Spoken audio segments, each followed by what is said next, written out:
В Абхазии был задержан грузинский священник, отец Пимен. В миру его знают как Роман Кардава. На данный момент причина официального задержания не озвучивается. Однако одна из непризнанных церковных структур Абхазии сделала заявление в лице Виссариона. Якобы отец Пимен в Гальском районе распространял националистические идеи. Здесь важно понимать, отец Пимен очень давно живет в Гальском районе. Он один из тех людей, которые сохранили свою идентичность. Он тот, кто не играл в грязные политические игры, не пытался кем-то управлять. Он просто делал свою работу, служил людям и Богу. Ничего плохого он не совершал. Здесь также хочу подчеркнуть, что на сегодняшний день в Абхазии действуют две непризнанные церковные структуры.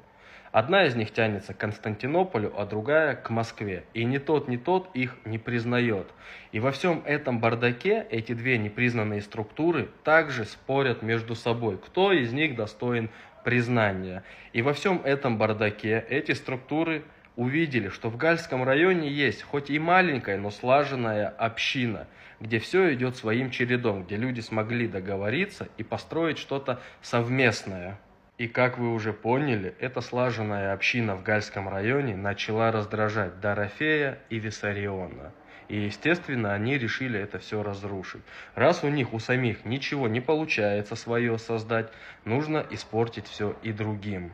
Хочу напомнить, это уже не первый случай давления на грузинского священника. В 2008 году отца Пимена также выдворили из Абхазии и запретили служить в Гальском районе. И вот сейчас новая попытка давления и запугивания, опять же на него.